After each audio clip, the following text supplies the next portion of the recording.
sesi yang kedua. Baik. Di dalam sesi ini kita akan melihat 3 poin. Yaitu pertama, siapakah Roh Kudus? Kedua, relasi Roh Kudus dengan Allah Tritunggal. Yang ketiga adalah gambaran Roh Kudus di dalam Alkitab. Nah, dari gambaran Roh Kudus dalam Alkitab ini kita langsung mengkaitkannya dengan pekerjaan Roh Kudus. Jadi label yang disebutkan itu langsung menjadi dasar untuk kita bicara mengenai pekerjaan. Karena label dan pekerjaan merupakan dua hal yang saling terkait satu dengan yang lain. Kita melihat yang pertama, yaitu tentang sebelumnya kita akan menemukan ada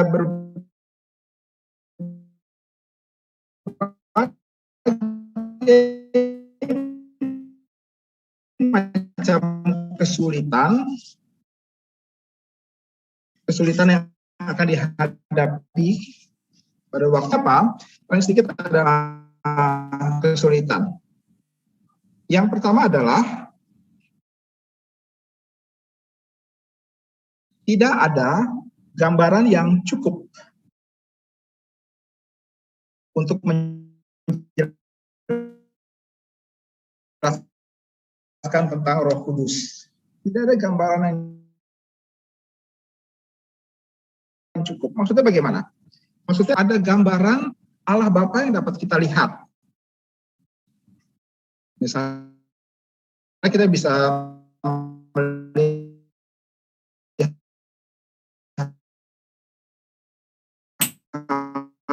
sosok ayah kita, Bapak. Jadi kita bisa melihat gambaran daripada ayah kita atau orang tua kita. Kita bisa melihat tentang kekuatannya, kita bisa melihat tentang perlindungan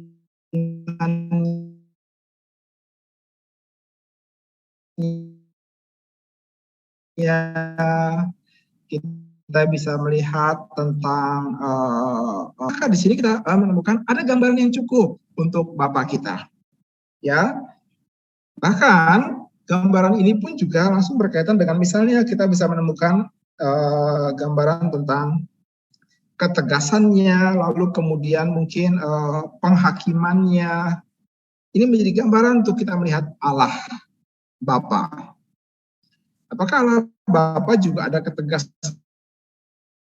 dan penghakiman? Pasti ada gambaran itu di dalam yang Alkitab katakan. Lalu kemudian misalnya pribadi yang kedua, apakah ada gambaran cukup? Ada, sangat jelas sekali, yaitu dari sosok Yesus Kristus. Dari apa yang Alkitab catat dan kita katakan, kita melihat gambar-gambaran yang coba dituangkan oleh para seniman tentang bagaimana Yesus mengulurkan tangannya, bagaimana Yesus meneduhkan danau itu dengan mengangkat tangan misalnya, itu menjelaskan tentang kekuasaannya. Tapi juga ada gambar-gambar yang personal sekali. Misalnya Yesus memanggil anak-anak itu datang dekat kepadanya. Ya, biarkanlah anak-anak itu datang kepadaku. Gambaran tentang Allah anak cukup jelas sekali. Tapi gambaran tentang Roh Kudus ini kita susah untuk mendapatkannya. Ya. Kenapa demikian? Karena secara natur pribadi itu adalah roh. Ya, kita tidak bisa membayangkan kira-kira penampilannya itu seperti apa. Jadi sangat abstrak sekali. Sangat abstrak bukan berarti tidak ada, gitu ya. Misalnya Tuhan Yesus berbicara kepada Nikodemus tadi sesi pertama atau menjelaskan singkat. Pada waktu Yesus bicara dengan Nikodemus di dalam Yohanes pasal yang ketiga ayat yang ke-8. Di situ Yesus berkata pakai sebuah perumpamaan, yaitu angin bertiup tapi engkau tidak tahu dari mana ia datang dan kemana ia pergi. Demikianlah juga dengan setiap orang yang dilahirkan oleh Roh Kudus. Yohanes 3 ayat yang ke-8. Di sini Tuhan Yesus memakai gambaran tentang angin, gitu ya. Sesuatu tidak terlihat bukan berarti tidak ada. Kamu nggak dapat melihat angin bukan, tapi kamu dapat merasakan datangnya angin. Dia datang dari mana, dan kamu bisa langsung melihat, oh anginnya nanti akan pergi ke sana. Kenapa? Kamu melihat misalnya horden di rumah kamu itu bergoyang, atau ada hiasan daun-daunan di rumah kamu bergoyang karena ada angin masuk dari pintu depan, gitu. Jadi kamu tahu dia datang dari mana, kamu tahu kemana dia pergi. Kamu bisa melihat bentuknya, angin warnanya apa sih? Nggak ada yang tahu. Angin bentuknya kayak apa sih? Nggak ada yang tahu. Tapi kalau nggak bisa dilihat, bukan berarti tidak ada.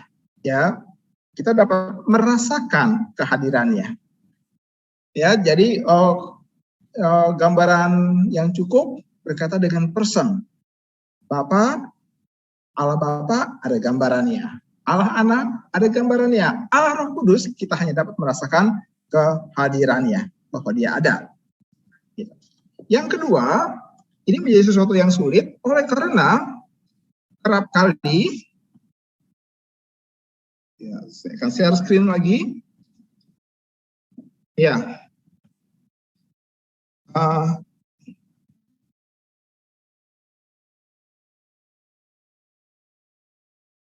oke, sebentar, kita ngebut dulu.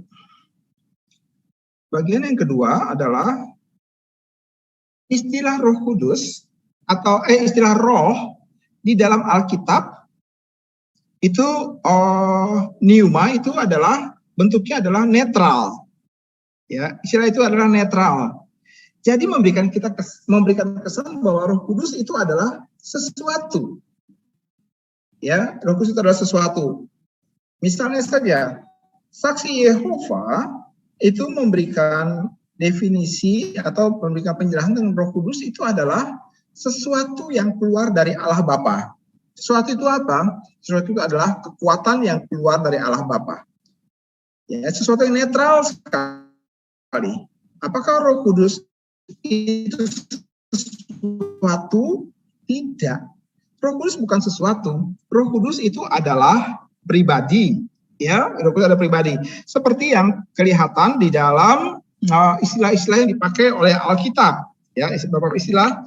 Kalau kamu melihat catatan misalnya di dalam Injil Yohanes 15:26, Yohanes 16:13, Yohanes 16 ayat 14. Ya, coba kamu buka ayat-ayat itu. Ya, Injil Yohanes.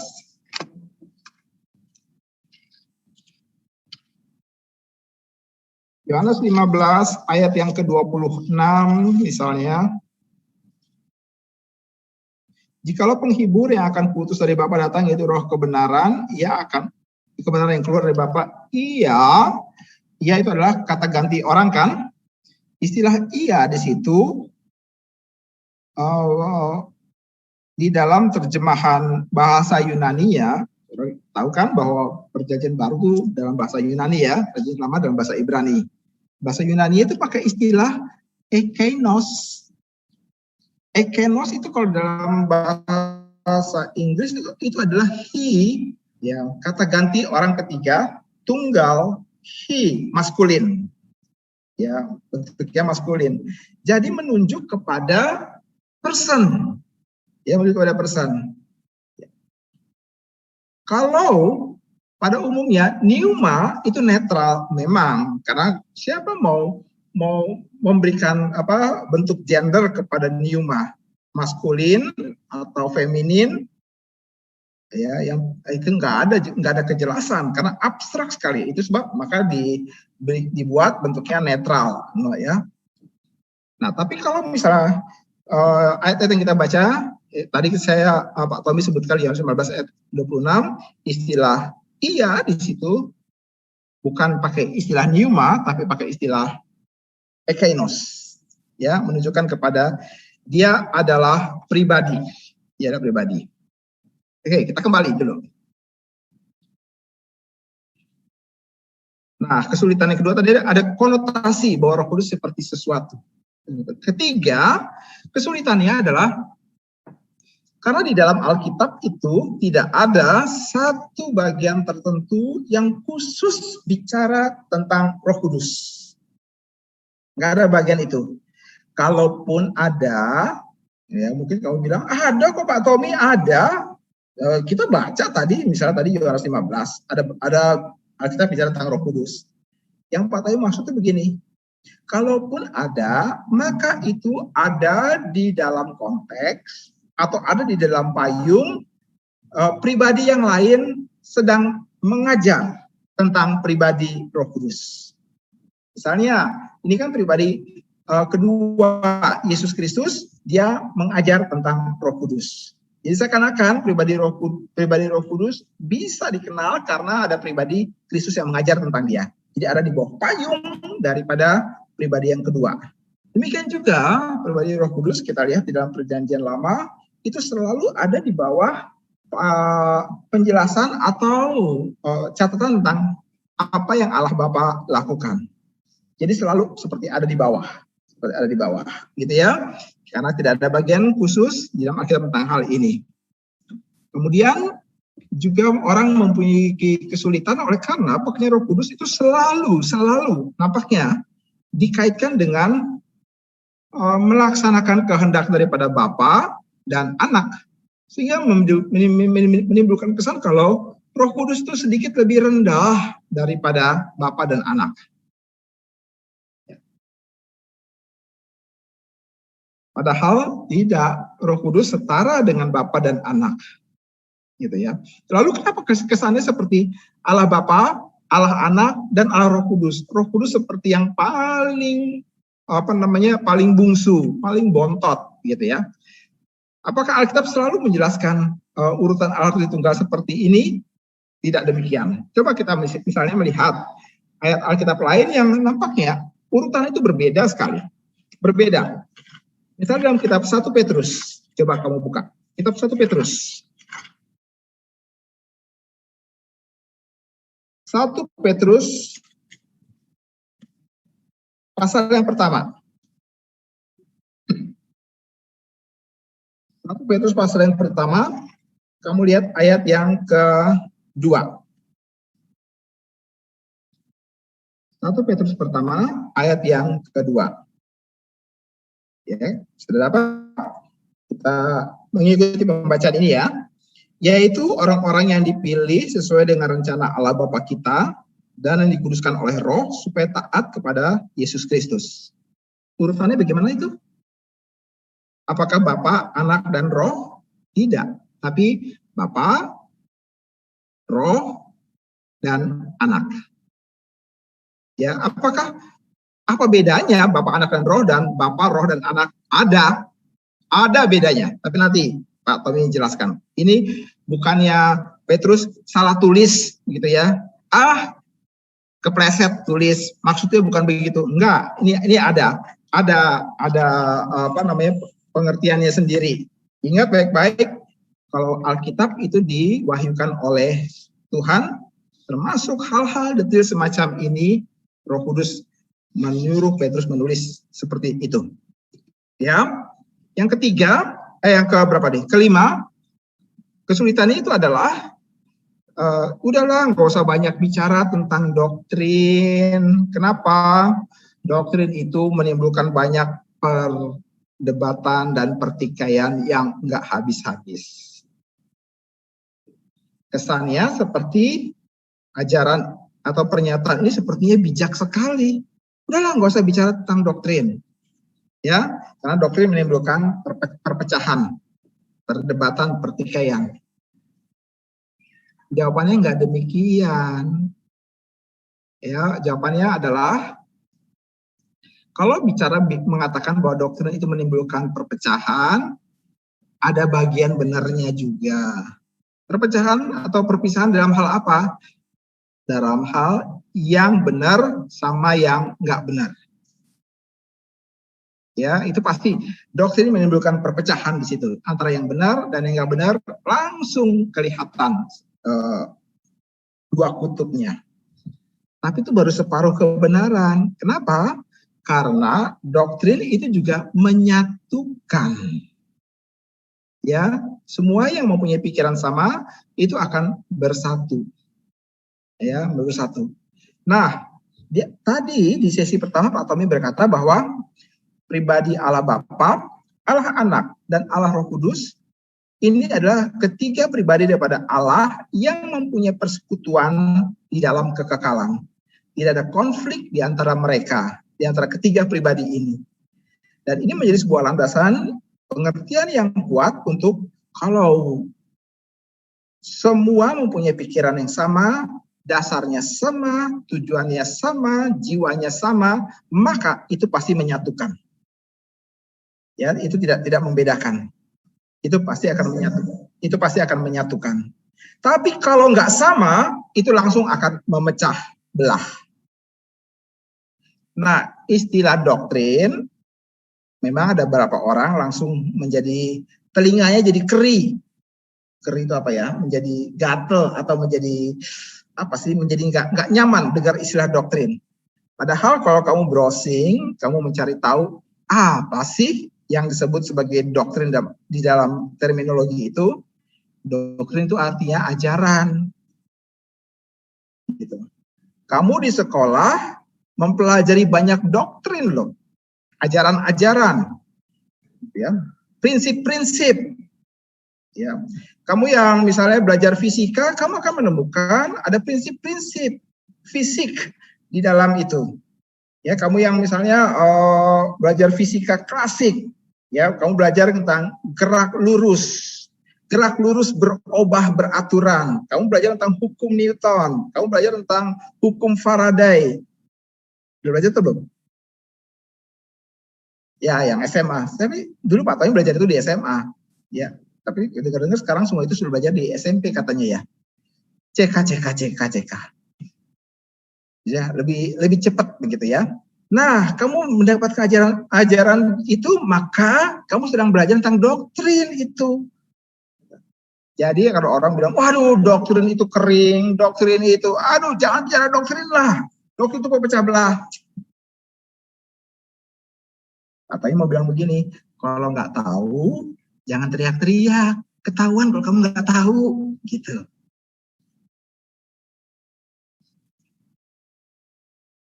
Ya, ketahuan kalau kamu nggak tahu. Gitu. Ya, akhirnya memberikan tidak tahuan dan bikin orang yang lain juga akhirnya berada dalam situasi nggak tahu juga. Kalau nggak tahu ya belajar, rendah hatilah sedikit.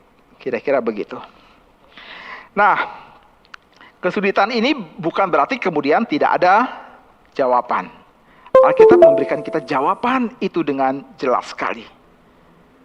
Ya, kalau kamu merasa kesulitan, tolong jangan langsung kemudian putus asa dan tidak mau mengerjakan apa-apa. That's not a good idea. Orang suka kalau kamu menyatakan tentang sebuah kesulitan, tetapi kamu memberikan sebuah ide dan solusi. Ya, ide dan solusi. Orang akan sangat suka sekali. Jangan sedikit-sedikit bilang kesulitan, susah. Kalau ya, so what? Kalau sudah susah kenapa? Ya udah nggak usah dikerjain. Not good idea. Wrong answer. Tapi kalau susah, oke, sekarang bagaimana cara mengatasi kesulitan? Orang seperti ini akan disayang banyak orang. Orang seperti ini akan dicari banyak orang. Orang seperti ini akan banyak orang suka berteman. Kenapa? Karena dia berpikir sesuatu hal yang bersifat solusi, jalan keluar. Ya, kamu harus membiasakan diri untuk hal seperti ini dan mencoba untuk berpikir solusi. Itu adalah salah satu tanda tentang bagaimana seseorang berpikir secara dewasa. Ya, kalau anak kecil, kalau misalnya sudah mentok, ujung-ujungnya adalah nangis dan kemudian nggak mau bikin apa-apa. Kamu pasti bukan orang seperti itu, bukan? Kamu menemukan kesulitan, good. Itu berarti kamu berhadapan dengan sebuah fakta kehidupan. So what? Nextnya bagaimana? Nextnya apakah kamu memikirkan solusi? Jangan khawatir untuk salah. Ya, karena ada orang lain yang Tuhan akan tempatkan untuk mengajar kamu tentang sebuah nilai-nilai kehidupan. Jangan khawatir untuk salah. Ya. Salah itu sesuatu hal yang sangat penting dan berguna yang kamu mendapat pelajaran daripadanya. Gitu ya. Dan kalau kamu sudah belajar membiasakan diri untuk berpikir solusi dan berani berhadapan dengan sebuah kesalahan dan tetap rendah hati untuk sebuah keberhasilan, maka kamu akan menjadi orang yang sangat agung sekali. Kamu bisa berkata kepada orang lain, jangan takut untuk jatuh. Kok bisa ngomong begitu? Aku udah pernah sakit loh, tapi aku berdiri lagi. Kamu juga harus gitu loh. Nah, kita mendapatkan berbagai kesulitan, bukan berarti nggak ada jawaban. Ada. Jawabannya bagaimana? Ayo, kita minta nasihat daripada Alkitab. Kita belajar daripada Alkitab. Apa yang Alkitab katakan tentang bagaimana mengatasi kesulitan ini. Oke, kita tadi sudah melihat tentang Roh Kudus sebagai pribadi. Ya, tadi saya sudah, Pak Tommy sudah mulai menyinggung bahwa ada istilah-istilah yang dipakai menunjukkan dia sebagai orang, kata ganti orang pertama. Ya, dengan istilah yang menunjukkan akan dia adalah person, pribadi. Ya, kalau dia ada pribadi, maka dia harus memenuhi adanya unsur-unsur kepribadian. Unsur kepribadian itu apa sih? Ada 3. Harus ada akal hikmat, perasaan, dan harus ada kemauan. 3 unsur ini menjelaskan atau menentukan bahwa kamu adalah pribadi. Ya, kalau ketiga unsur ini berjalan sesuai dengan fungsinya, maka banyak orang bilang pribadi kamu itu sehat. Ya, kalau orang mau melihat orang yang mengalami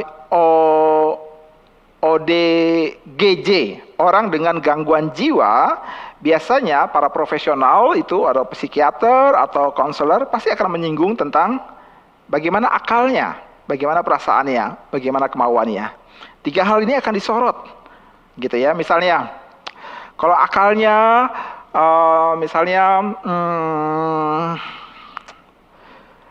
kamu ditanya, kamu dari mana? Jawabnya adalah airnya dingin. Wah, itu berarti nggak nyambung. Itu koslet. Ya, kamu dari mana? Harusnya kan jawabnya dari mana, dari tempat ini, dari tempat itu. Tapi dia jawab airnya dingin. Nah, itu namanya nggak nyambung, koslet. Atau kamu lagi nonton film film yang menyedihkan, maka reaksi secara langsung itu adalah mungkin kamu akan diam, pandangan mata serius, atau mungkin ada setetes air mata yang mulai keluar, bahkan ada yang ekspresif sekali, langsung ambil tisu, begitu, ekspresif sekali, nonton film-film yang itu. Tapi kalau misalnya, kalau koslet, adegan sedih dia tertawa, ya, atau adegan tertawa dia sedih, dia nangis, itu koslet namanya.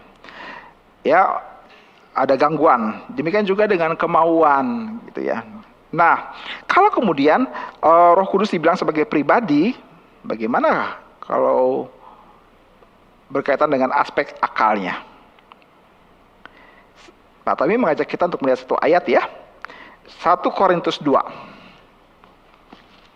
1 Korintus 2. 1 Korintus 2 ayat yang ke-10.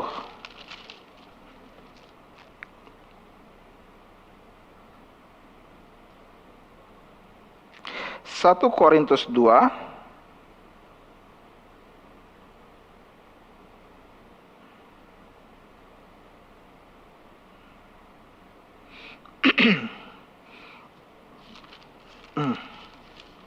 sebentar.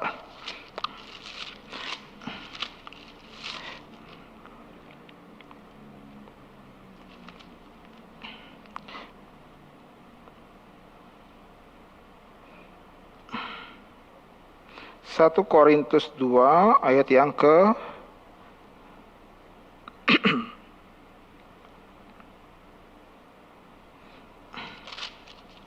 ya, 1 Korintus 2 ayat yang ke-10. Karena kepada kita Allah telah menyatakannya oleh Roh. Sebab Roh menyelidiki segala sesuatu. Roh menyelidiki segala sesuatu. Ya, bahkan hal yang tersembunyi di dalam diri Allah. Siapa gerangan di antara manusia yang tahu apa yang terdapat di dalam diri manusia selain roh manusia sendiri yang ada di dalam dia? Demikian pula lah tidak ada orang yang tahu apa yang terdapat dalam diri Allah selain roh Allah. Ya, Roh Kudus menyelidiki sesuatu. Berarti dia memiliki akal. Dia disebut juga sebagai roh hikmat. Jadi dalam bagian di sini kita melihat Roh Kudus akan memimpin kita sesuai dengan akalnya Roh Kudus sendiri. Ya, berarti dia memimpin akal kita sejalan dengan akalnya dia, sejalan dengan pikirannya dia. Ini yang namanya kita berjalan di dalam kehendak daripada Allah. Nah, Roh Kudus tidak akan membuat akal kita itu berhenti. Itu sebab kalau kamu jadi orang Kristen, kamu baca Alkitab, maka pada waktu kamu baca Alkitab, kamu mengerti apa yang dituliskan di sana, itu berarti fungsi akal kamu jalan, bukan? Ya, kamu ngerti, oh itu maksudnya. Itu fungsi apa kalau begitu, kalau bukan fungsi akal? Nah, disinilah kita melihat pekerjaan pencerahan yang Roh Kudus berikan. Pekerjaan pencerahan atau tadi istilahnya adalah iluminasi adalah Roh Kudus membuat akal kita mengerti maksudnya. Ya, karena itu sesuai dengan akalnya dia. Itu sebab kalau setiap kali kalau saudara membaca Alkitab, mulailah berdoa dan bilang, Tuhan, pimpinlah pikiran saya. Demikian juga kalau kamu datang dan kebaktian di gereja, kamu lihat pendeta sebelum berkhotbah selalu dia akan mengajak berdoa kepada semua jemaat, bukan? Minta Tuhan pimpin supaya semua yang dijelaskan itu adalah dimengerti oleh jemaat. Ya. Satu kali Pak Tommy pernah mendengarkan orang yang bilang begini, kalau baca Alkitab jangan pakai akal, gitu. Jangan pakai akal. Sebab semakin kamu tidak mengerti, semakin kamu beriman. Ada loh orang yang bilang begitu. Kalau kamu baca Alkitab jangan pakai akal, semakin kamu tidak mengerti, kamu semakin beriman. Nah, itu dikatakan oleh seorang yang berdiri di atas mimbar. Dalam kebaktian dia mengatakan demikian. Mari kita menganalisanya baik-baik. Kalau orang tersebut mengatakan demikian di mimbar dan itu merupakan bagian daripada isi khotbahnya, ya, pagar yang membatasi isi khotbahnya, maka pertanyaannya adalah apakah orang yang berkhotbah atau yang menguraikan firman itu dia mengerti isi yang mau dia sampaikan kepada jemaat yang hadir? Nah, kalau mau fair berarti dia nggak ngerti dong dia mau khotbah apa. Tapi kalau dia ngerti dia mau khotbah apa dan itu dia sampaikan kepada jemaat supaya mereka mendengar, tapi dia bilang, dengar firman jangan pakai akal. Maka nggak fair dong, kamu ngerti, terus kamu mengharap aku nggak ngerti gitu. Jangan gitulah, gitu.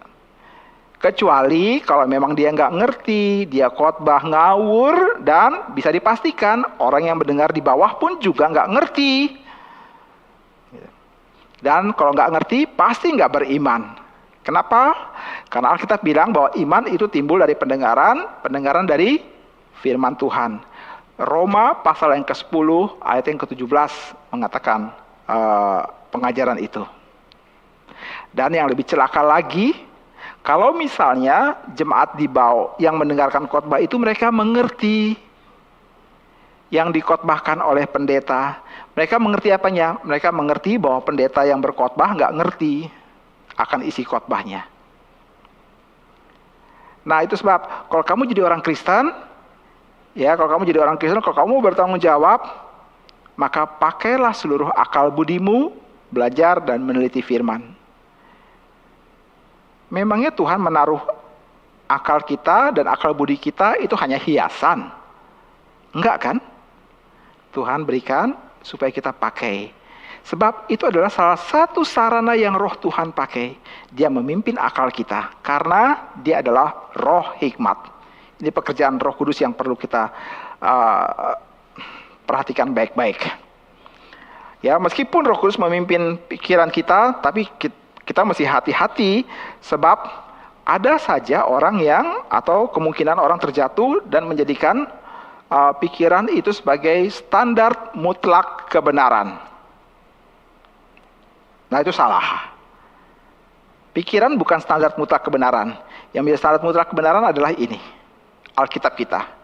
Berarti pikiran kita harus berada di bawah kebenaran Alkitab. Kalau kita baca Alkitab, sulit buat mengerti, puji Tuhan. Mungkin hari itu kamu belum mengerti, tapi bukan berarti kamu tidak akan bisa mengerti. Nanti ada penjelasan yang lain, dan itu membawa kamu pada pengertian.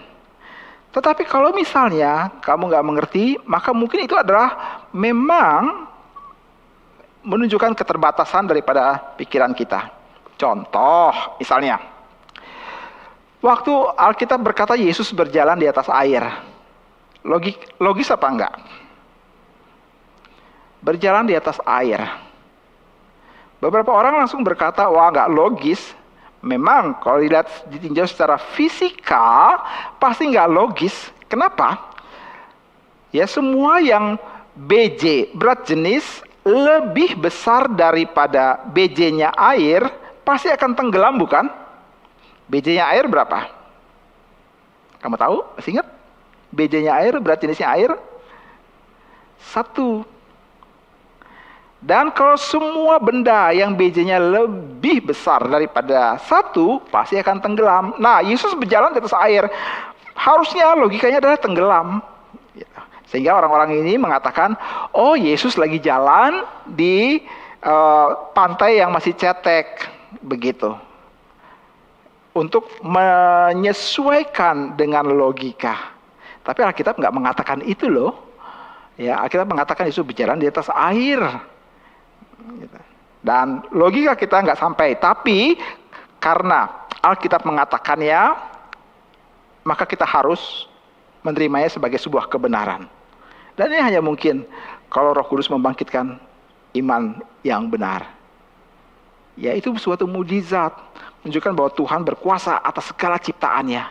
Dia menciptakan segala sesuatu, tapi dia tidak harus tunduk di bawah hukum-hukum yang dia ciptakan sendiri. Lucu, kalau Tuhan menciptakan hukum, Tuhan terikat kepada hukum dan tidak bisa lepas daripada hukum. Tuhan macam apa itu? Kalau dia menciptakan hukum, berarti dia harus lebih besar daripada hukum-hukum yang dia ciptakan.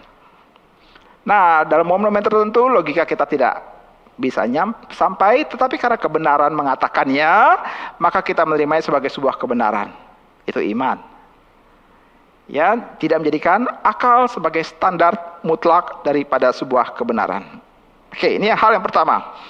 Bagaimana dengan perasaan?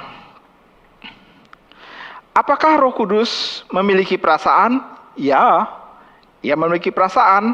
Ya, dan perasaan Roh Kudus ini berkaitan dengan tindakan-tindakan yang dibuat oleh manusia.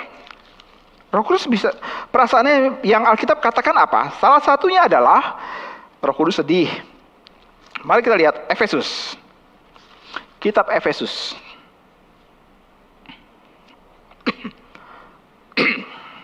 Ayat yang ke-30. 1, 2, 3. Dan janganlah kamu mendukakan Roh Kudus Allah yang telah memeteraikan kamu menjelang hari penyelamatan. Perasaan Roh Kudus di sini dijelaskan dalam kalimat apa? Kata apa? Didukakan. Didukakan itu apa sih? Dibuat sedih. Ya, Roh Kudus membawa menjadi sedih. Ya, dan kalau kamu perhatikan, cerita ini muncul atau pernyataan ini muncul pada waktu Paulus menjelaskan tentang kebiasaan-kebiasaan yang seharusnya ada di dalam hidup orang yang sudah percaya. Ya, bahwa ada perubahan. Ya, kamu tidak seperti kamu yang lama, tapi sekarang kamu adalah kamu yang baru. Kamu yang percaya kepada Kristus.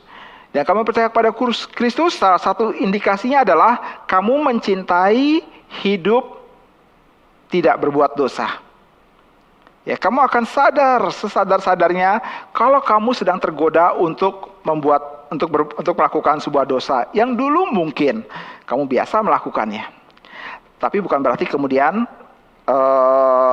kamu tidak melakukan dosa sama sekali, gitu, kamu masih mungkin jatuh di dalam dosa. Kamu masih mungkin kembali melakukan hal-hal yang lama, yang dulu kebiasaan. Tapi pada waktu kamu melakukannya, kamu memiliki sesuatu hal. Kamu tahu itu tidak benar. Kamu tahu itu salah. Kamu tahu itu tidak menyukakan hati Tuhan. Tapi kamu tetap melakukannya. Dan itu yang membuat Roh Kudus berduka. Ia mengetahui ya bahwa kamu tahu itu salah. Tapi kenapa kamu melakukannya lagi? Nah, hal sederhana yang mungkin akan menolong kita. Kalau kita mempunyai pikiran untuk mau kembali melakukan dosa yang lama, tolong munculkan sebuah pertanyaan. Kenapa? Kenapa? Ya. Kamu tahu itu salah, tapi kamu mau buat, munculkan pertanyaan itu. Kenapa? Berdoa minta supaya, misalnya, Roh Tuhan, Tuhan tolonglah. Kata kenapa dalam bentuk pertanyaan itu selalu muncul apabila aku tergoda mau buat dosa. Ya, kita mau buat, muncul pertanyaan. Kenapa? Kenapa? Kenapa? Ya, itu hal yang pertama yang mungkin bisa membantu kita. Yang kedua adalah kamu tanyakan, betul nggak sih itu? Betul nggak sih itu? Kenapa? Oke, lanjut kemudian. Betulkah itu? Ya, kamu boleh menggunakan dua hal ini, dua pertanyaan ini yang akan menjadi semacam guidance, pagar untuk kamu jikalau pada waktu sesuatu terjadi dan kamu tergoda untuk melakukannya. Dan kamu harus tahu kalau kamu melakukannya, maka kamu sedang mendukakan Roh Kudus Allah. Gitu. Ya, dia bersedih hati karenanya. Tapi Roh Kudus juga bisa dibohongin. Ya, Roh Kudus bisa dibohongin. Kamu tahu cerita tentang Ananias dan Safira kan dalam kitab Kisah Para Rasul? Mereka menjual segala harta milik mereka. Pada awalnya mereka mau menyerahkan semua hasil penjualan itu. Tapi ketika mereka menjualnya, mereka mendapat banyak uang, mereka sisihkan separuh, mereka bawa separuh ke depan Petrus. Dan Roh Kudus kasih tahu kepada Petrus, mereka berdusta. Dan Petrus bilang, kenapa kamu mendustai Roh Kudus? Ya, kamu bisa baca cerita itu dalam kitab Kisah Para Rasul di bagian awal-awal. Ya, Roh Kudus bisa didukakan, Roh Kudus bisa didustai. Ya, jadi Roh Kudus punya perasaan. Punya perasaan. Lalu, apakah Roh Kudus memiliki kemauan? Oh iya. Roh Kudus mempunyai kemauan. Ya, Roh Kudus memanggil engkau. Di dalam kitab Para Rasul kita akan menemukan cerita tentang Paulus dan Silas mau pergi ke satu tempat tertentu. Tapi Alkitab berkata, Roh Kudus mencegah mereka untuk tidak pergi ke sana. Tapi Roh Kudus mengarahkan mereka untuk pergi ke tempat yang lain. Ya, Roh Kudus menghalangi mereka buat pergi ke sana. Padahal mereka mau pergi ke sana itu buat melayani pekabaran Injil Tuhan. Ya, tetapi tidak demikian. Roh Kudus menghalangi mereka di sana dan pindah ke tempat lain. Nah, dari sini kita melihat banyak kali kita belajar atau kita mendengarkan orang bilang begini, kalau Tuhan berkenan, maka Tuhan akan buka pintu. Kalau Tuhan tidak berkenan, maka Tuhan akan tutup pintu. Gitu ya. Kalau berkenan, dia buka. Kalau dia nggak suka, dia akan tutup pintu. Di dalam kasus khusus, atau di dalam aspek tertentu itu ada benarnya. Tetapi kita lihat lagi bahwa di dalam Kisah Para Rasul tentang kasus Roh Kudus tutup pintu bagi Paulus buat pelayanan di sana, berarti ada kemungkinan kalau itu kehendak Tuhan, Tuhan tutup pintu. Jadi bukan karena Tuhan tidak berkenan dia tutup pintu, tapi karena dia mau seperti itu, maka dia tutup pintu. dia alihkan ke tempat yang lain. Jadi nggak selalu segala sesuatu yang kesannya itu negatif, maka itu berarti Tuhan tidak berkenan sama sekali. Mungkin itu cara Tuhan memimpin kita. Dia tutup pintu di depan. Supaya apa? Supaya kita ikut apa yang dia mau. Ya, itu sebab saudara, jangan terlalu suka mengumbar perkataan ini kehendak Tuhan sebelum kamu berlutut dan berdoa mencari tahu pengertian. Ya, sebab kata ini kehendak Tuhan itu bahaya sekali. Ya, jangan-jangan itu adalah ekspresi kemauan dan keinginan kita. Ya, ungkapan egoisme dan mau punya maunya kita. Kita mesti hati-hati di situ. Jangan bertindak gegabah. Kalau belum jelas, lebih baik berlutut, berdoa, tanya Tuhan. Minta Tuhan memberikan penjelasan. Dia akan mengirimkan jawaban. Ya, dari banyak tempat, dari banyak model. Bisa melalui dari orang yang berkhotbah kita mendengar jawabannya, atau dari nasihat daripada teman, atau dari orang-orang yang lain, atau bahkan kita baca buku sendiri. Oh, dapat jawaban. Tuhan selalu menjawab. Dia tidak pernah tutup mulut dan tidak menjawab apa-apa. Kalau kamu berdoa, jangan pernah bilang ya, Tuhan, kok nggak jawab doaku? Jangan pernah bilang begitu. Dia sudah jawab. Tuhan selalu menjawab doa kita. Dia tidak pernah tidak menjawab doa kita. Ya, bagaimana cara kita tahu dia menjawab doa kita? Pada umumnya pendapat mengatakan dia menjawab doa kita dengan model katanya nanti, lalu dia jawab langsung, dan kemudian dia jawab tidak, begitu ya. Ada yang bilang seperti demikian. Nanti, langsung, dan tidak. Ini adalah bagian daripada jawaban Tuhan. Kita suka 1 dan 2. Nanti, oke Tuhan, kalau nanti aku tunggu. Tapi aku senang kalau Tuhan jawab loh. Aku suka kalau Tuhan jawab. Tuhan bilang, oke, aku akan jawab. Dan aku akan jawab dengan kemungkinan yang ketiga, yaitu enggak. Oh, kalau yang itu bukan jawaban Tuhan. Loh, kamu minta jawaban bukan? Iya, aku minta jawaban. Iya, jawabannya tidak. Loh, kok enggak? Itu bukan jawaban. Nanti dulu. Itu namanya kamu coba atur-atur Tuhan. Kalau kamu berdoa, maka kamu harus siap.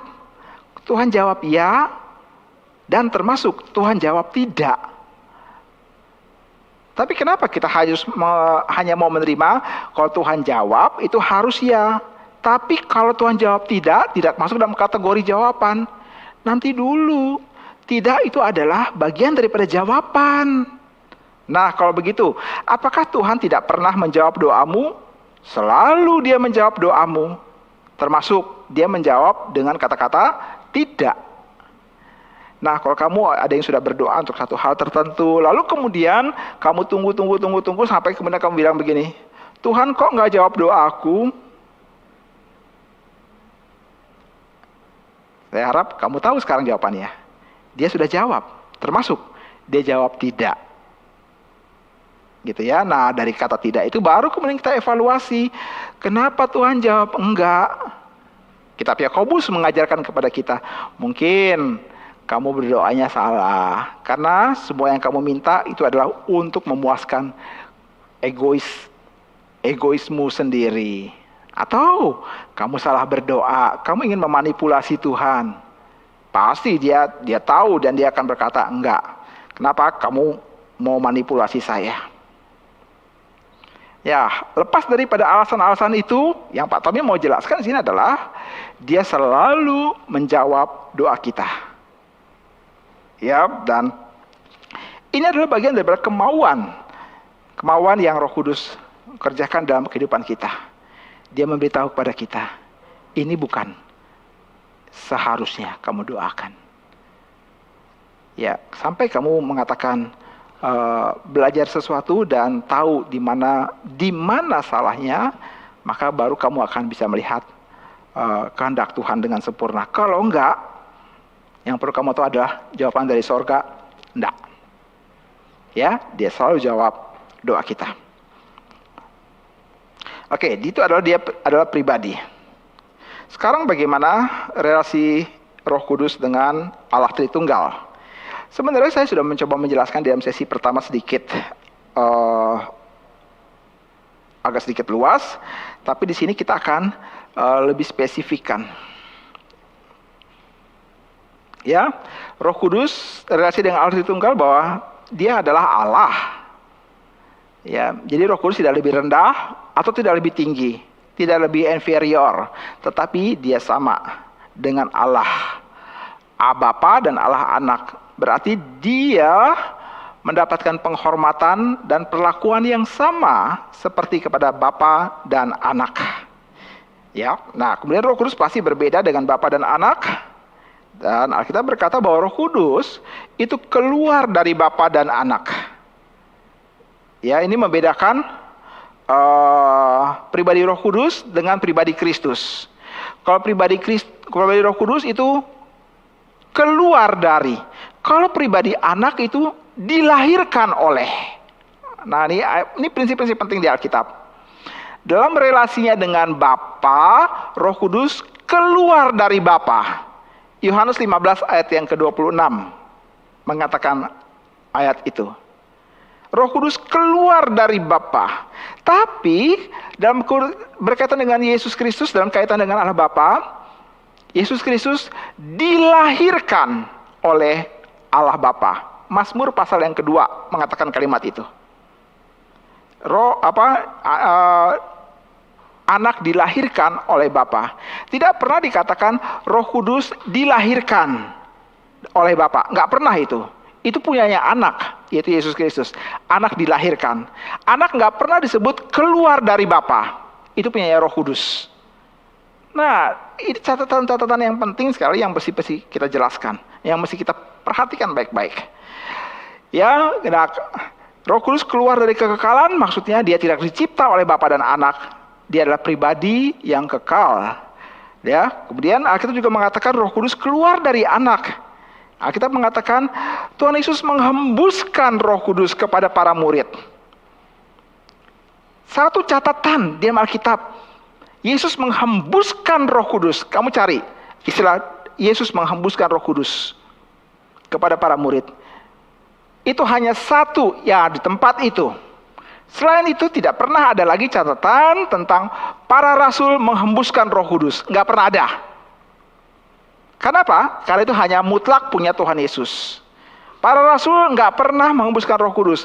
Maka demikian juga banyak pendeta-pendeta dia tidak boleh menunjukkan praktek seperti dia menghembuskan Roh Kudus. Tidak sama sekali. Itu salah. Itu hanya punya Tuhan Yesus. Ya, karena setelah Yesus menghembuskan Roh Kudus, tidak ada catatan tentang para rasul menghembuskan Roh Kudus. Maka para pendeta atau hamba Tuhan, siapapun dia, nggak peduli dia gelar tinggi seperti apa, dia tidak boleh menjadi agen Roh Kudus. Seperti dia menghembuskan Roh Kudus dan orang menerimanya. Nggak ada verifikasi Alkitab. Nggak ada konfirmasi Alkitab. Nggak ada persetujuan daripada Alkitab di situ. Harap kamu jelas. Ya, jangan ikut-ikutan saja. Ya, kemudian Roh Kudus adalah memiliki relasi terdekat dengan Bapa dan Anak. Nah, di sini kita melihat bagaimana kaitan daripada Roh Kudus Bapa dengan Anak. Ya, lihat ada relasi-relasinya. Bapa bukan Anak, Bapa bukan Roh, Anak bukan Roh, Roh bukan Anak. Tapi ketiga pribadi memiliki satu esensi yang sama, yaitu sama-sama Allah. Ya, sama-sama Allah.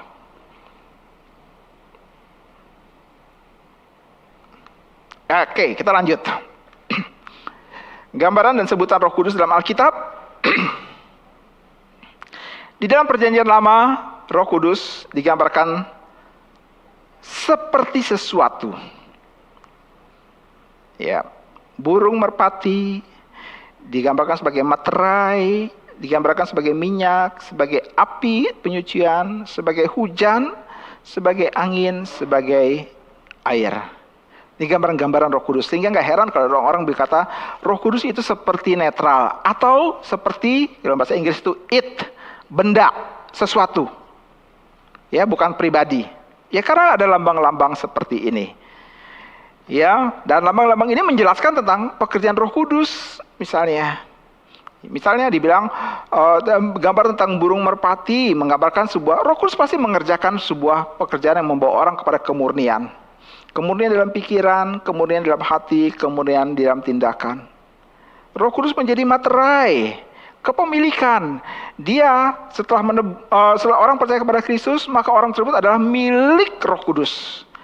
Ya, dia dimateraikan oleh Roh Kudus. Ini dicatat dalam Efesus pasal yang pertama, ayat 13 dan 14. Dia menjadi materai daripada orang percaya. Ya. Sama seperti kalau misalnya materai yang kamu lihat di sebuah surat ada materai, ada tanda tangan, ini namanya sah secara hukum. Ya, semenjak orang percaya kepada Kristus, maka secara hukum kamu sudah ditebus dari hukum dosa, dari hukum maut. Sekarang kamu sah menjadi milikku. Ya, dan Roh Kudus menjadi materainya.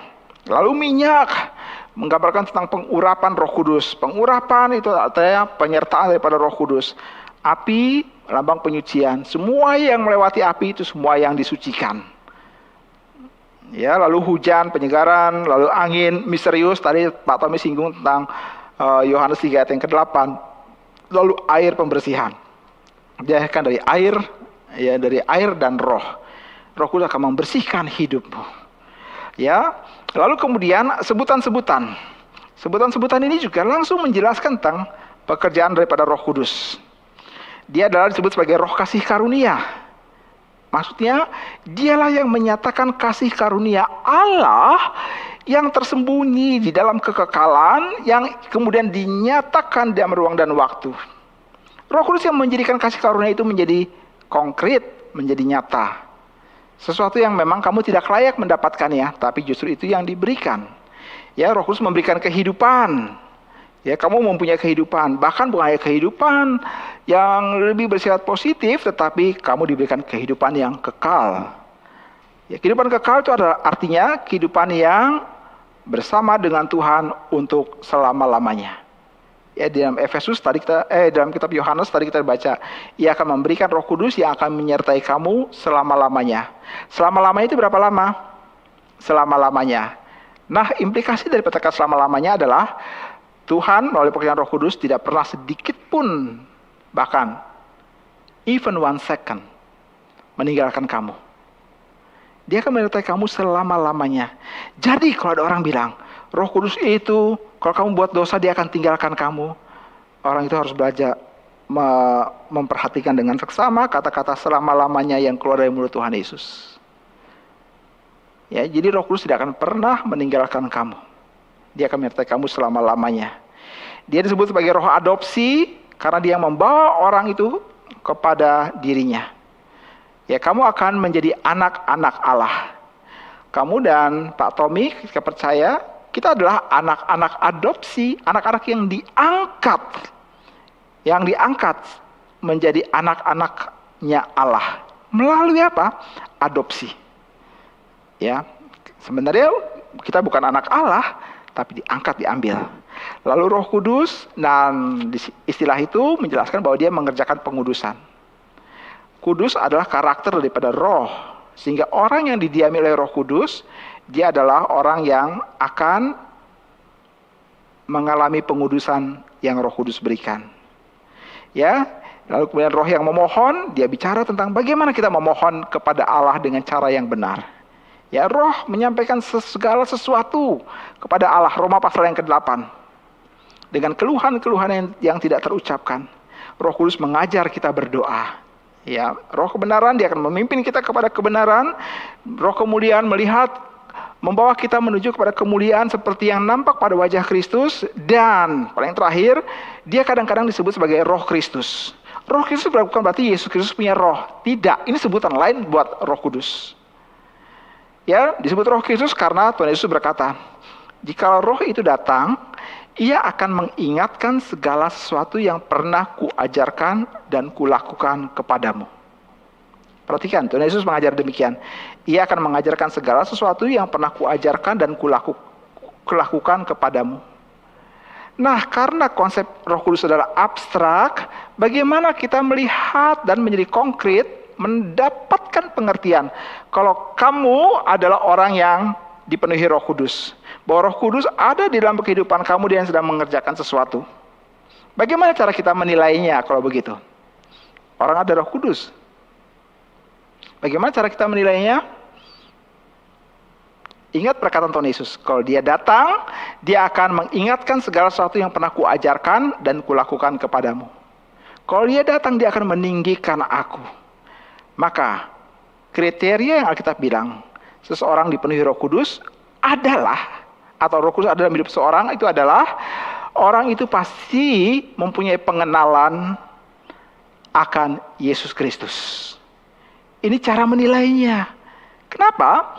Karena Roh Kudus adalah roh yang di belakang. Dia selalu meninggikan Kristus. Dia selalu memuliakan Kristus. Orang dipenuhi Roh Kudus adalah orang yang mengenal Kristus dan meninggikan Kristus dalam kehidupannya. Artinya, dia pasti mengetahui berbagai macam ajaran-ajaran Kristus. Dia mengetahui tentang apa yang Yesus lakukan. Dia mengetahui prinsip-prinsip apa yang Yesus kerjakan. Maka pikirannya itu ada dipenuhi oleh pikiran daripada Kristus. Itu tanda ada Roh Kudus dalam kehidupan seseorang.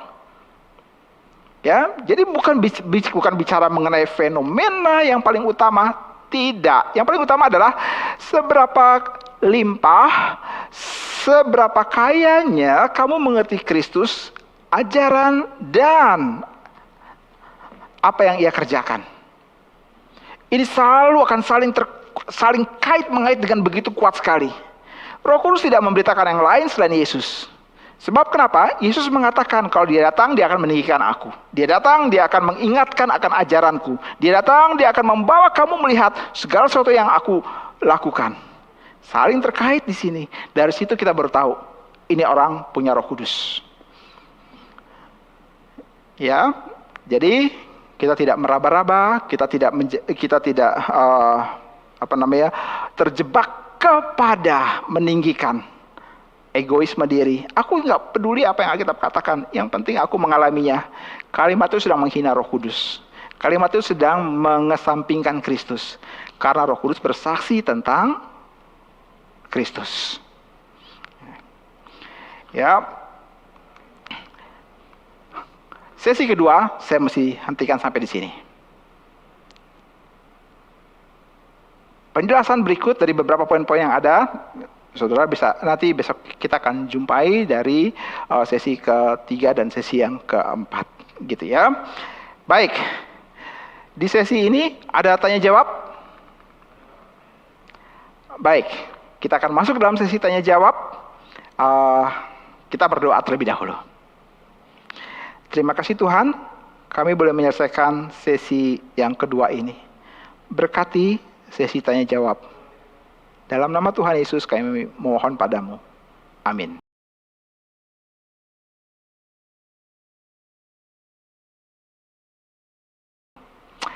Baik, bisa langsung. Kalau ada yang mau bertanya, bisa langsung mengajukan pertanyaan, gitu. Atau harus melewati moderator kali. Silakan.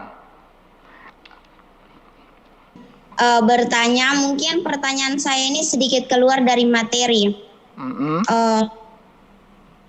Ada satu kejadian, waktu itu kita sementara ikut KKR, terus di situ ada yang bilangnya itu Roh Kudus hajar dia, jadi dia melompat-lompat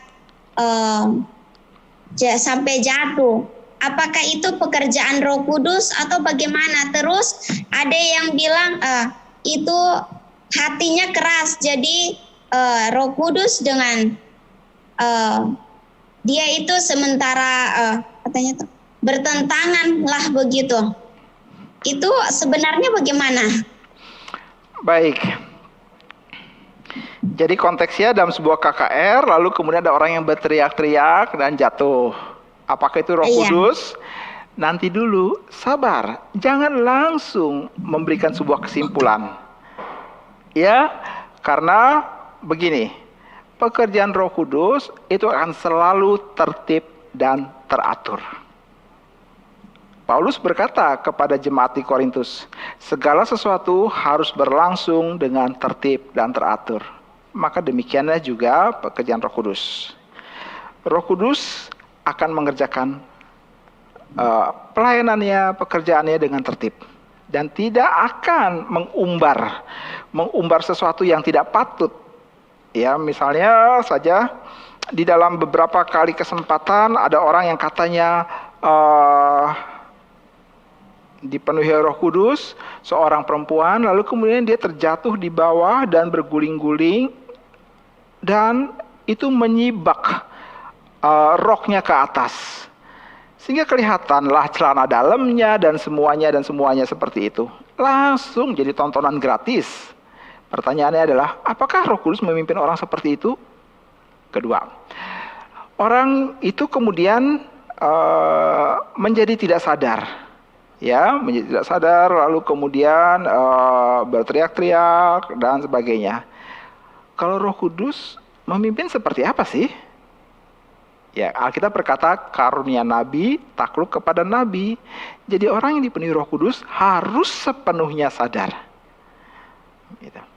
Apalagi kalau misalnya di dalam sebuah kebaktian ketika firman disampaikan, tiba-tiba satu orang yang teriak-teriak dengan keras, dan orang mengatakan ini adalah pakaian Roh Kudus. Sabar, nanti dulu. Mungkin sekali ini bukan Roh Kudus, sebab Roh Kudus selalu akan menebar firman. Lalu apa yang iblis kerjakan? Kita mengatakan memakai gambaran seperti seekor burung yang datang dan kemudian mengambil benih yang ditaburkan. Ya, jadi hati-hati dulu. Jangan cepat-cepat untuk mengklaim bahwa ini pasti Roh Kudus. Ya, kalau Roh Kudus bekerja, maka Roh Kudus akan membawa seorang itu pasti harus tenang, dan Roh Kudus pasti akan membawa orang tersebut kepada sebuah pertobatan. Ya, pertobatan yang membawa dia kepada pengenalan akan Kristus, mencintai Kristus, dan hidup untuk Kristus. Ya, Pak Tony berharap ketika kita melewati beberapa sesi, 5 sesi ini, maka kita langsung menempatkan diri untuk tidak percaya segala sesuatu dahulu. Loh, mungkin kita akan berkata, waduh Pak Tommy, aku takut. Siapa tahu memang itu benar-benar Roh Kudus. Gitu kan, kita takutnya begitu. Jadi kita megang ini Roh Kudus. Enggak. Pak Tommy mengajak kita untuk lihat 1 Yohanes pasal yang keempat. Yuk, buka yuk. 1 Yohanes pasal 4. 1 Yohanes pasal yang keempat, ayat yang pertama. Saudara-saudaraku yang kekasih, janganlah percaya akan setiap roh, tetapi ujilah roh-roh itu apakah berasal dari Allah. Pak Tommy tanya, ayat ini muncul, ada di sini, pekerjaannya siapa? Roh Kudus bukan? Roh Kudus memimpin Yohanes untuk tulis ayat ini.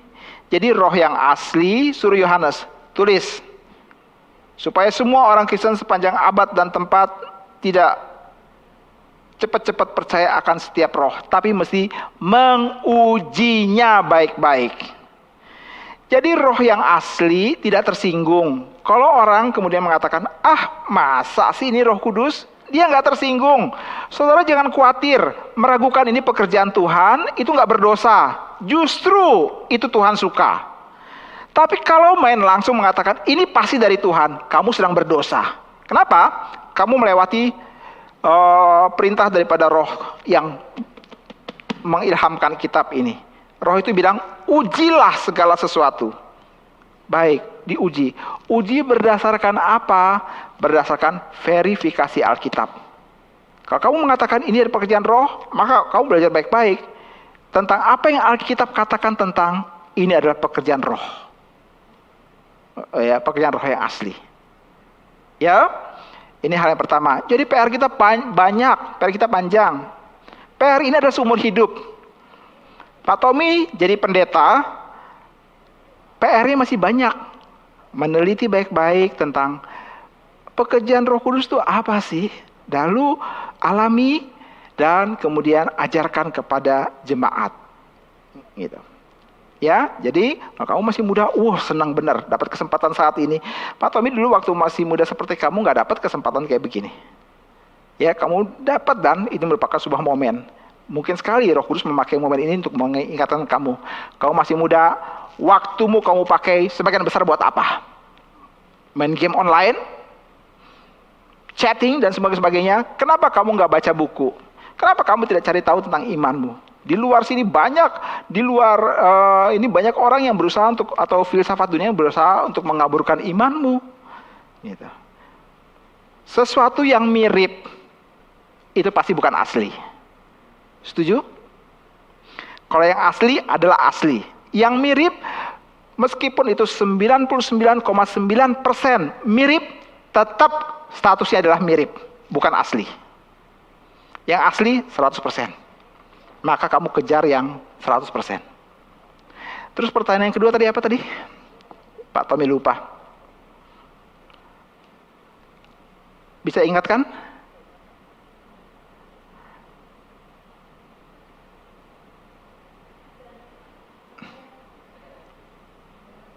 Iya.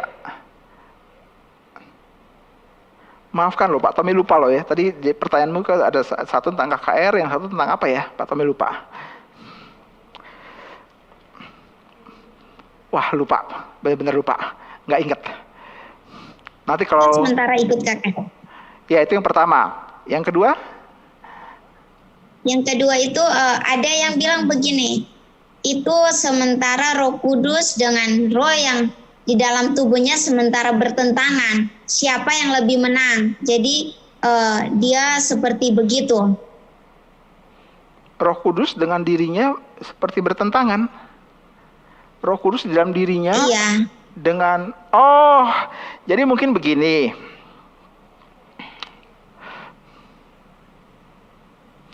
Kalau kita bisa lihat dari beberapa aspek.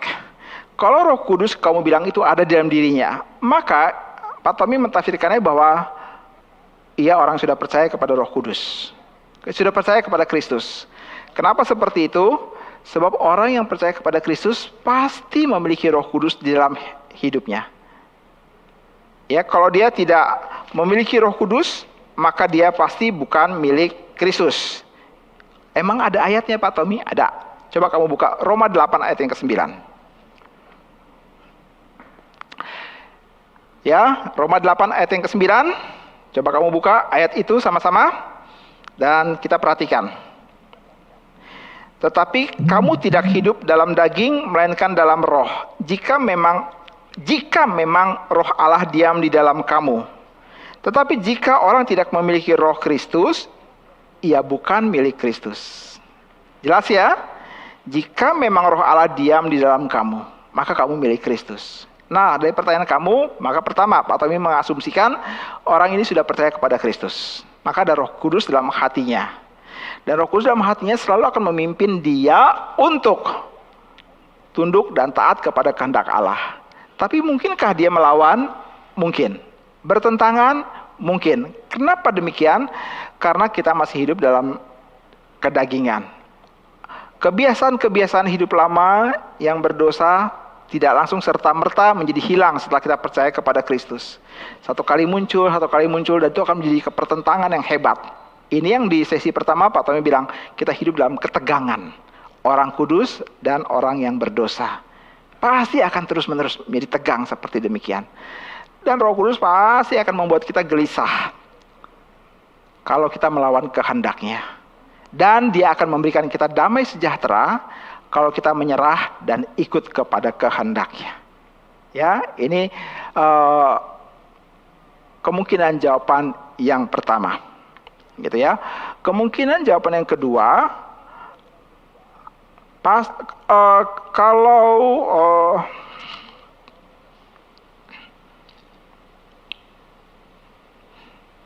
enggak, cuma satu kemungkinan. Jawaban pertama, kalau betul-betul Roh Kudus ada dalam hatinya ya. Ya, sebab kalau enggak, Alkitab bilang kalau kamu tidak memiliki Roh Kudus, maka kamu tidak memiliki Kristus. Berarti orang itu bukan orang percaya. Ya, orang bukan percaya. Ya. Atau kemungkinan kedua jadi begini. Orang itu sebenarnya bukan orang percaya. Tetapi dia mengatasnamakan diri sebagai orang percaya. Dan dia berkata, Roh Kudus yang ada dalam diriku berkata sesuatu. Maksudnya gimana Pak Tommy? Sebab Alkitab bilang begini, Allah sangat mengenal sekali siapa yang menjadi miliknya. Dia tahu namamu.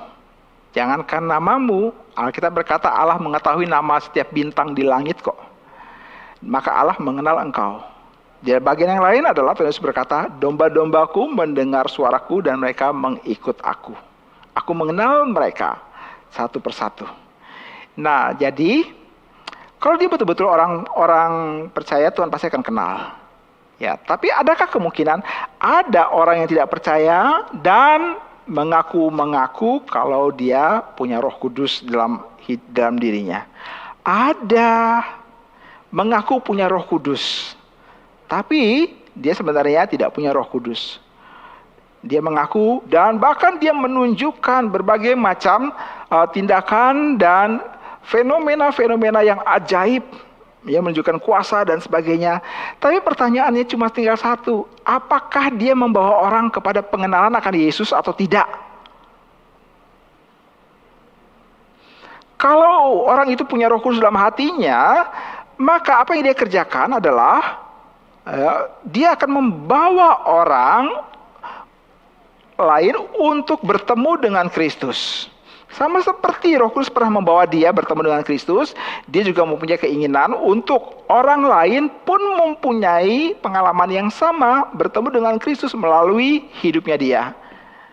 Nah, kalau orang ini melakukan mujizat dan semua tindakan-tindakan ajaib tertentu, menyembuhkan atau apapun itu, pertanyaannya adalah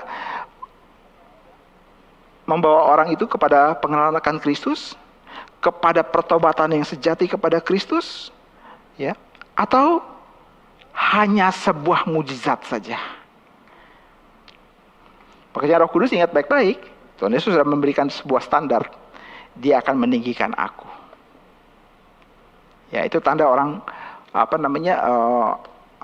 dipenuhi dan memiliki Roh Kudus dalam kehidupannya. Di luar itu, apapun itu sebab Alkitab berkata, ujilah segala sesuatu. Ya, ujilah. Sekali lagi, saudara-saudara, meragukan ini pekerjaan Roh Kudus, itu tidak berdosa. Tapi Pak, mujizat, nggak masalah. Roh Kudus nggak tersinggung karena itu. Tapi Pak, ini begini. Ya, pertanyaan adalah, kamu sudah uji? Betulkah? Nah, kebanyakan orang Kristen malas uji. Kenapa? Dengar istilah uji udah langsung menakutkan. Ujian. Aduh, ujian. Ya. Kenapa sih di sekolah ada ujian? Nah, ujian itu tandanya kamu diminta untuk menuangkan ulang apa yang kamu mengerti dari segala sesuatu yang kamu pelajari. Ya, itu namanya ujian. Ya, Sokrates bilang orang tanpa ujian nggak punya nilai. Ya, seorang filsuf ngomong seperti itulah. Kalau hidupmu tidak diuji, nggak punya nilai. Kamu menghindari ujian, hidupmu nggak punya nilai. Kamu takut menghadapi ujian, nilaimu di bawah. Gitu. Maka beranilah berhadapan dengan sebuah ujian. Termasuk ujian untuk menguji. Banyak orang Kristen malas untuk mengujinya. Kenapa? Takut katanya nanti dikutuk oleh Tuhan. Takut katanya nanti misalnya istilahnya itu di Alkitab, menghujat Roh Kudus. Itu bukan menghujat Roh Kudus. Menghujat Roh Kudus ada artinya sendiri dalam Alkitab. Ya, nanti sesi berikut, gitu ya. Cuma Pak Tommy mesti kasih tahu, orang yang sudah terima Yesus, dia tidak pernah mungkin akan menghujat Roh Kudus. Catat itu baik-baik. Orang yang pernah terima Yesus, dia tidak akan pernah menghujat Roh Kudus. Orang yang tidak percaya kepada Kristus, dia menghujat Roh Kudus. Tapi dia pakai nama Tuhan Yesus. Pertanyaannya adalah dia punya Kristus dalam hatinya atau enggak? Kalau enggak, dia pakai nama Yesus, tapi dia sebenarnya sedang menghujat Roh Kudus. Penting. Ya, baik. Ada pertanyaan lagi? Silakan. Akun Zoom GMIT. Apakah ada pertanyaan spontan yang langsung ingin ditanyakan dari GMIT?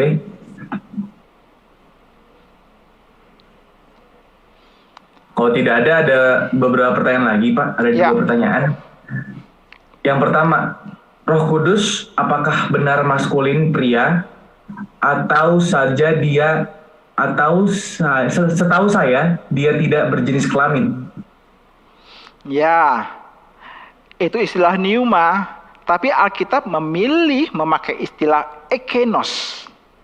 Nah, ekenos di dalam bahasa asli Alkitab itu adalah kata ganti orang ketiga maskulin. Kok pilihnya seperti itu? Waduh. Istilah he di situ tolong jangan dimengerti sebagai gender sama seperti kita. Begitu ya. Jangan dimengerti seperti gender seperti demikian. Apakah Roh Kudus berkelamin pria atau bagaimana? Ya, sama seperti misalnya Allah Bapa. Allah Bapa konotasinya itu adalah maskulin. Gitu ya, semua konotasinya maskulin semuanya. Kenapa pilih seperti itu? Ya Allah pilih seperti demikian. Lalu bagaimana ya? Kenapa tidak feminin? Nah, inilah yang kemudian diperjuangkan oleh kaum feminisme. Kaum feminisme merasa, aduh, kenapa ya semua nama-nama Allah dalam Alkitab tuh maskulin? Bagaimana kalau kita menggantinya menjadi feminin? Atau paling tidak, kita memasukkan unsur feminitas di dalamnya. Itu sebab orang-orang feminisme kalau doanya begini, Bapa dan Ibu kami di sorga. Begitu ada tambahannya, Bapa dan Ibu kami di sorga. Nah, istilah penjelasan tentang kenapa bersifat maskulin ini berkaitan dengan hal otoritas. Ya, patriarkal, ya, otoritas. Dan dalam Alkitab aspek patriarkal itu selalu menekankan aspek maskulinitas. Dia pemimpin, dia yang di atas, dia yang mengarahkan, dia yang mengendalikan. Lalu kenapa Allah memakai aspek maskulinitas itu? Terus terang, saya nggak tahu jawabannya. Karena Allah memilih untuk melakukannya. Gitu ya. Nah, jadi beberapa orang karena nggak suka dengan aspek maskulinitas itu langsung kemudian mereka kata, udahlah kita pakai yang netral aja, pneuma. Tapi nggak juga, karena Tuhan Yesus memakai istilah ekenos, ya, untuk menjelaskan bahwa dia bersifat atau berkonotasi maskulin, ya, orang berkaitan dengan maskulinitas, gitu. Saya hanya bisa menjelaskan sampai di situ dan kaitannya dengan patriarkal dan otoritas dan hanya sampai di situ saya bisa menjelaskannya. Baik. Selanjutnya ada pertanyaan kedua.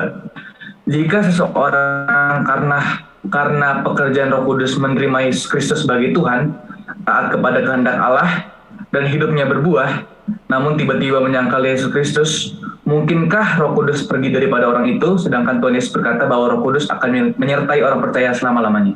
Ya. Kamu mau bilang murtad bisa nggak sih orang Kristen? Kira-kira begitu kan? Kalau kita bilang selama-lamanya, maka selama-lamanya. Tolong jangan cari celah. Ya, kalau orang percaya pada Kristus, Roh Kudus akan menyertai selama-lamanya. Dia akan selama-lamanya menyertainya. Tapi Pak, aku lihat loh, katanya sudah terima Tuhan Yesus, tapi kemudian dia menyangkal Tuhan Yesus dan dia pergi. Tidak percaya lagi kepada Tuhan Yesus.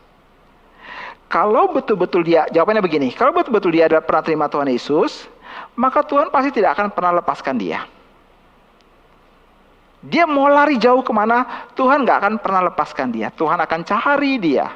Mau lari kemana, ke ujung dunia manapun, Tuhan pasti akan kejar dan cari dan Tuhan pasti akan mendapatkannya.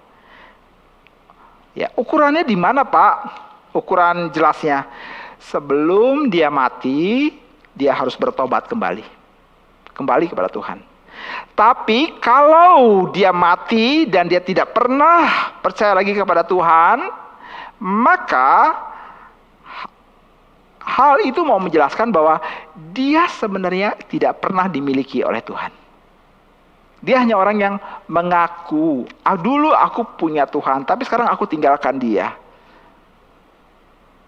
Ya, kalau dia sampai mati, dia meninggalkan Kristus dan di akhirnya mati dan tidak pernah percaya lagi, maka sebenarnya dia tidak pernah memiliki Kristus sebelumnya. Jadi kalau gitu apakah orang percaya bisa murtad? Enggak. Tuhan akan jaga dia baik-baik. Ada banyak sekali argumentasi untuk begini, tapi dalam bagian ini saya hanya menjelaskan satu. Menyertai kamu selama-lamanya. Selama-lamanya berapa lama? Selama-lamanya. Implikasinya, dia tidak akan pernah tinggalkan kamu. Kalau ada orang bilang, aku tinggalkan Yesus, dia nggak bisa buat apa-apa. Memberikan kesan bahwa dia lebih berkuasa daripada Tuhan, bukan? Aku mau tinggalkan dia. Aku mau datang dia, aku mau tinggalkan dia, suka-suka aku dong. Alkitab berkata Tuhan mentertawakan orang-orang yang seperti ini dari sorga. Ya, orang seperti ini sepertinya mengambil sebuah tindakan. Betul, dia mengambil tindakan buat membuang dirinya sendiri. Karena pada dasarnya dia memang posisi terbuang. Dia hanya ingin mengkonfirmasi bahwa aku adalah orang yang dibuang oleh Tuhan. Ya. Cukup jelas? Jadi orang Kristen nggak bisa murtad ya, dia akan dijaga oleh Tuhan. Ada lagi? Nampaknya tidak ada lagi sih, Pak. Jadi dengan ada katanya itu udah. Ini yang muncul ya. Jika seseorang karena pakaian Roh Kudus memilih sebagai Tuhan, dan hidup. Oke, coba tolong, ini sudah jawab. Ya. Satu lagi ya. Halo, ya Pak, ini pertanyaannya, apakah Roh Kudus hidup di dalam orang luar Kristen? Bisa hidup di dalam orang luar Kristen? Apakah Roh Kudus bisa hidup di dalam diri orang di luar Kristen? Jawabnya adalah Roh Kudus bisa bekerja, tetapi Roh Kudus tidak menjadikan hidup orang tersebut sebagai rumahnya. Ya, Roh Kudus bisa bekerja mempengaruhi seseorang. Bagi orang yang Tuhan buat dan Tuhan sudah tentukan dia untuk percaya, Roh Kudus akan bekerja dan mengatakan, ini tempatku, ini bukan punya kamu. Kamu selama ini merasa bahwa ini rumah kamu, bukan, ini punyaku. Nah, di situ Roh Kudus bekerja dari luar, menyadarkan orang itu akan dosanya, dan Roh Kudus kemudian akan masuk ke dalam hidupnya dan kemudian mengatakan kepada orang itu, ini rumahku. Ya, ini hal yang pertama. Itu bagi orang yang Tuhan mau membuat dia percaya kepada Kristus. Tapi, apakah Roh Kudus bisa menimbulkan kesan yang sedemikian kuatnya terhadap diri orang yang tidak percaya sehingga dia tidak melakukan sebuah kejahatan? Ya. Tapi Roh Kudus tidak akan pernah masuk ke dalam kehidupannya. Roh Kudus hanya mempengaruhi dia, menimbulkan rasa takut, menimbulkan rasa cemas. Rasa takut akan apa? Rasa takut akan dosa. Kejadian pasal yang ke-9 mengatakan ini. Roh Kudus mencegah seseorang untuk berbuat dosa, tetapi Roh Kudus tidak akan pernah memakai atau tidak akan pernah masuk atau Roh Kudus mengklaim hidupnya adalah hidupku. Jadi, Roh Kudus bisa bekerja dalam hidup orang yang tidak percaya? Bisa. Dia bekerja dalam hidup orang yang tidak percaya. Contohnya apa? Contohnya adalah saya. Sebelum Pak Tommy percaya kepada Kristus, Pak Tommy hidup tidak memiliki Roh Kudus dalam kehidupannya. Sampai satu kali Tuhan berbicara di dalam sebuah acara, dalam sebuah hati, dan orang yang tidak percaya ini dibawa oleh Roh Kudus kepada hidup percaya. Jadi Roh Kudus bisa bekerja dalam hidup orang yang tidak percaya ya, untuk membawa orang itu kepada percaya, atau yang kedua, mencegah orang itu berbuat dosa. Tapi Roh Kudus tidak akan pernah masuk dan menyatakan bahwa hidupmu adalah milikku. Sangat bisa. Sangat bisa. Gitu ya. Bersyukurlah kalau Tuhan bicara kepada kita melalui apakah kita mendengarkan khotbah, Roh Kudus akan berbicara kepada kita, menegur hati kita, kamu berdosa. Sudah berapa lama kamu menghina Tuhan? Sudah berapa lama kamu merasa bisa bebas dari Tuhan? Kamu tidak bebas. Kamu seperti seorang anak yang hilang. Merasa kalau sudah punya uang bisa pergi berfoya-foya di negeri jauh. Kamu seperti anak bungsu itu. Tapi kamu akan menemukan realita bahwa kamu akan satu kali terjebak dalam sebuah kandang babi. Dan kamu akan merana di sana. Kamu akan susah, gelisah semua di sana. Karena kamu, itu bukan tempatmu. Tempatmu adalah di rumah Bapamu. Anak bungsu itu mengingat, di rumah Bapakku ada banyak makanan. Tetapi di sini aku makan makanan babi. Nah, Roh Kudus memberikan kamu perasaan sama seperti yang dialami anak bungsu dalam perumpamaan itu. Ya, sudah berapa lama kamu lari dari Tuhan? Seberapa lama kamu menghina Dia? Seberapa lama kamu menjauhkan diri dari Dia? Seberapa lama kamu mencoba untuk tutup pintu dari Dia? Kamu pikir kamu akan berhasil? Tuhan akan bilang begini, belum waktunya. Silakan untuk seketika waktu kamu merasa kamu menang. Tapi kalau sudah sampai waktunya, rumah itu adalah milikku. Tempat itu adalah milikku. Kamu tidak bisa bertarung dengan saya. Kamu tidak akan bisa adu argumentasi dengan saya. Itu tempatku.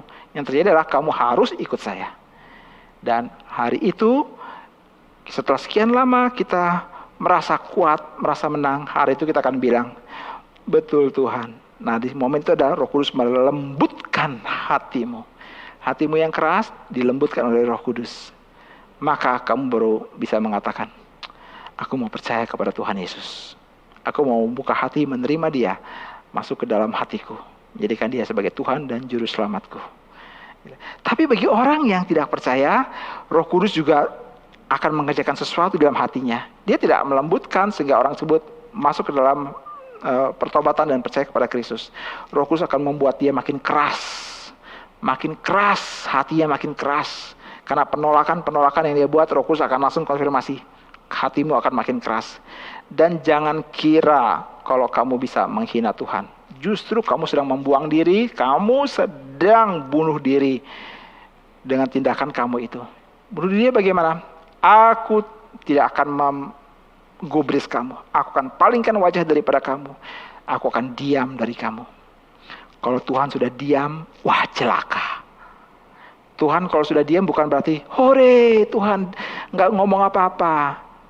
Ya, kalau papa mama diam, celaka, bahaya. Kalau Tuhan diam, super duper hiper celaka. Itu mungkin Tuhan sedang biarkan kamu. Tuhan sedang mau buang kamu. Maka dia diam ngomong.